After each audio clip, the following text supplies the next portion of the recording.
Welcome back to the Neil Haley Show. My guest today is Paul Hollis, author of the Hollow Man series, and now your second audiobook's out. Paul, tell us how excited you are about your second audiobook launch and a little bit about the book. Let's first go. Second book's out. What is the book? It is the book. The book is called "London Bridge is Falling Down." It's about the troubles in the 1970s. So with the IRA and England and with the bombings, of course, and that sort of thing, and trying to make a living in life during those kinds of times. So it's really about um, a, a guy. There's a list of supposed IRA targets, sort of thing that's kind of been rumored to. My job was to actually find that list and see what was on it to do that. But the problem with the book goes beyond that, and it's really about someone trying to uh, corral the economy of Europe and therefore the Commonwealth of the continents as well. So it's all about that, and I'm very excited that the audio book is out now. It's going to take about a month more to get onto Audible, but it's everywhere else that you can imagine, from Spotify to iTunes, etc.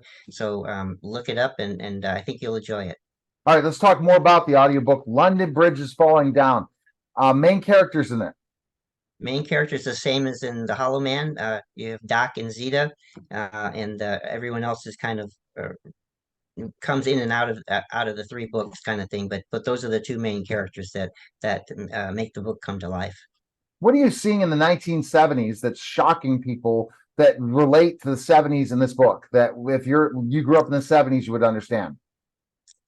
Well, I mean, if you grew up in the United States, you had no thoughts about the rest of the world, it would mean nothing to you. But if you were in Europe and knew anything about a global stage, it was an important time in our lives that um, basically sort of shaped the way that the modern world is kind of looking with the expectations with terrorism and that sort of thing. Is that now it comes home to hit us, like in 2001 and other ways of that sort. But before that, it was like it didn't really matter to us. We left our front doors open and that sort of thing.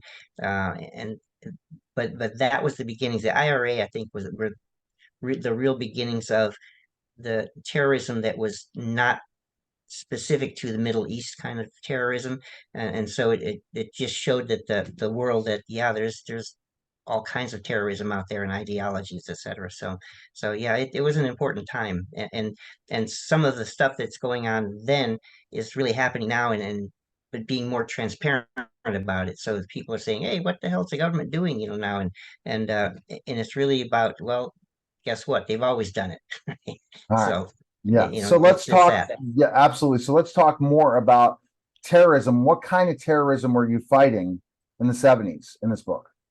It was mostly, I didn't really have the Black September and those kind of guys that took over the Arabs that took over the Munich Olympics in '72 and that sort of thing. That was not what I was after. I was after the let's say the entrepreneurial terrorist. So in that way, to say that, yeah, these are the guys that were very powerful in their own way, but they looked at the world way different than we all did back then, and they were looking for the money, the payoff for it. It wasn't really about, I'm going to give up my life to get my 72 virgins or anything of that sort. It was really about, I'm doing the killings, or I'm doing the murders, I'm doing this or that to make money. It was just that simple.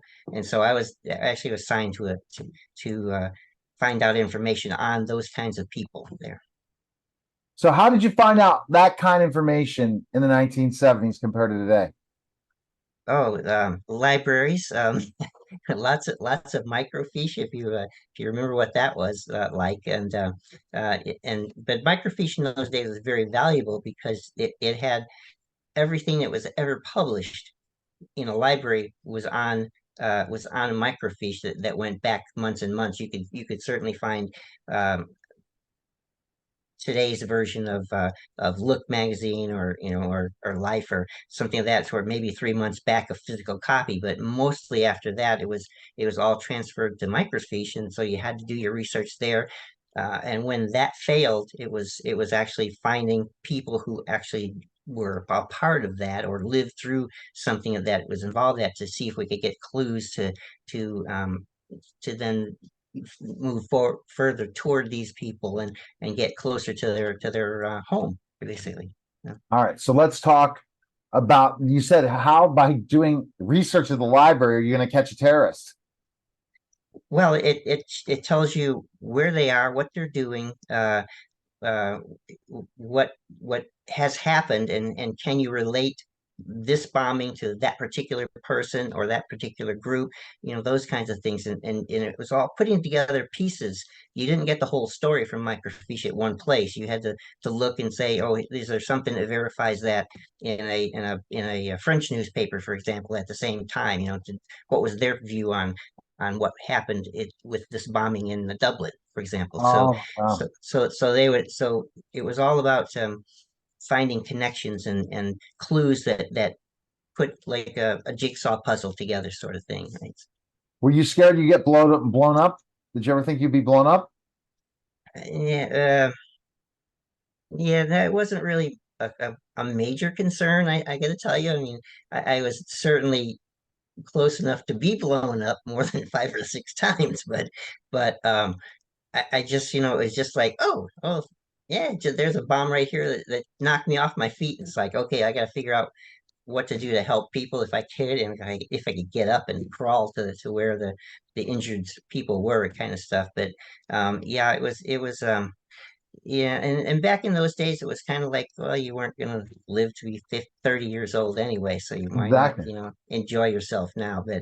But yeah, I actually had a major my midlife crisis, you could say, at probably about 22, 23, thinking, what, I've not really done anything with my life, and so at 22 years old, that's was my midlife crisis. So after that, that was part of why I was doing something exciting and different, adventurous, to say, oh, at least I did something with part of my life, that would make a difference. I didn't buy a Ferrari, but I did chase these guys. So All right. You love Gary's voice of Zeta, right? That really makes you get turned on and think about your days making love to Zeta, right?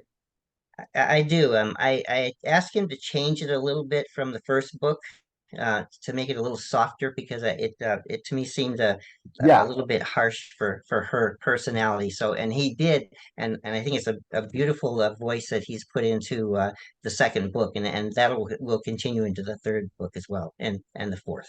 All right. So we'll talk about making love next time with Paul Hollis. Appreciate it, Paul. Again, Paul Hollis, HollowManSeries.com. Appreciate it, Paul. We'll talk next week.